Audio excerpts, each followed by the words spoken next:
Welcome. We're in Algebra 2, Chapter 6, Section 5. This is page 2 of the notes for Section 5.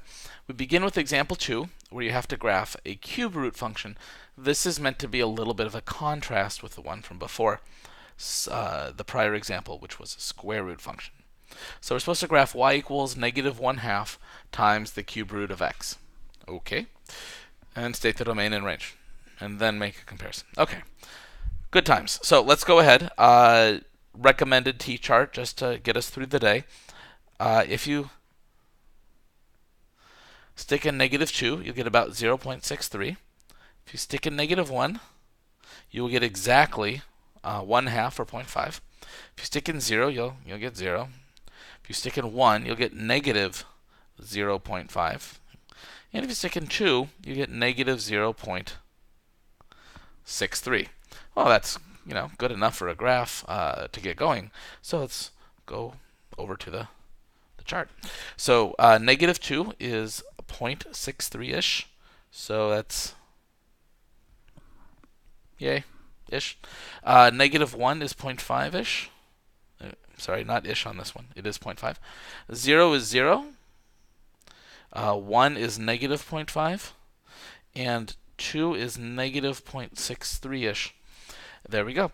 And I'm going to go to the domain and range first and then go fill that out. It says the domain and range are, and this is where you're meant to recognize it's a cube root function, so the answer is all real numbers. We have seen that cube roots accept negative numbers just fine, and they also spit out as their answer negative numbers. So all real numbers.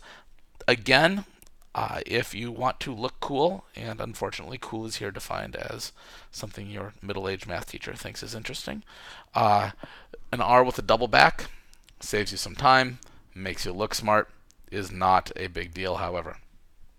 Because the domain and range are all real numbers, we can just kind of follow the pattern.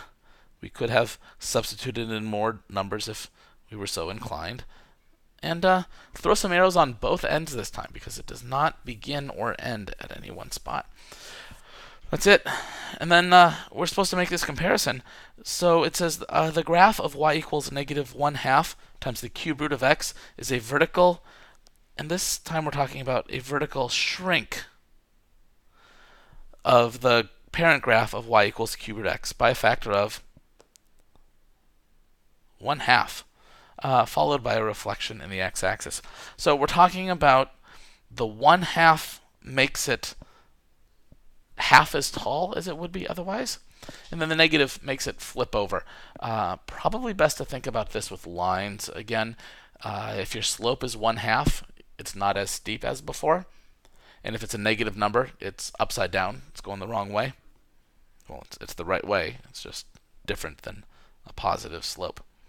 So I'm going to, again, draw this y equals cube root x. In case you missed it in the book, this is one of those things you're just going to want to know what actually is going on here.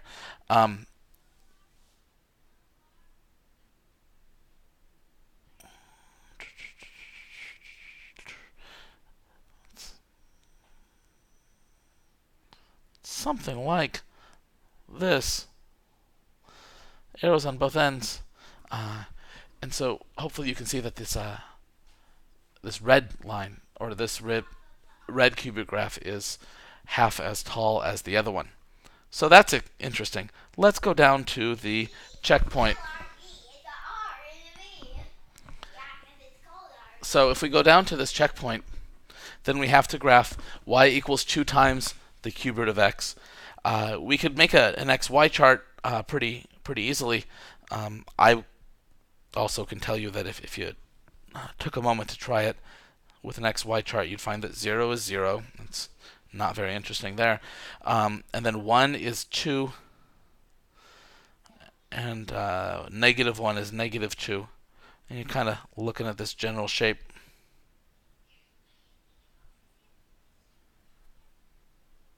Like that.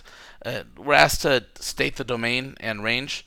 So the domain is all real numbers.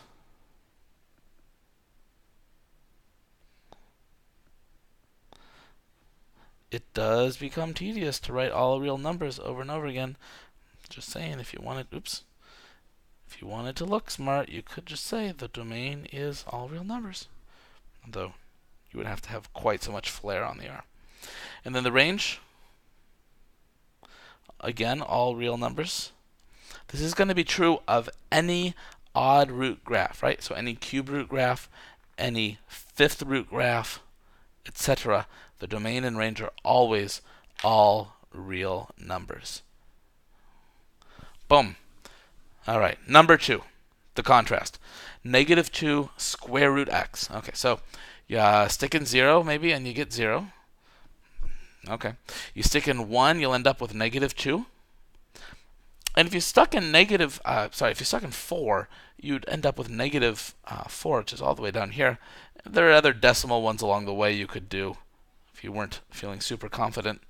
Boom. That's it. Notice this one does not go both ways because the domain is only the x's that are not negative, greater than or equal to 0. The range. Now the range on these you're going to have to get by looking at the graph. We're looking for all the y values that are eventually hit by the graph, right? So for the range we're looking, and it's all of those that I just kind of drew in green. All those y values are eventually hit. So the range is y is less than or equal to 0. This is a big difference between square root graphs and cube root graphs. How on square root graphs, the domain and the range, neither of them are all real numbers. For cube root graphs, it's always all real numbers. Hey, thanks for listening.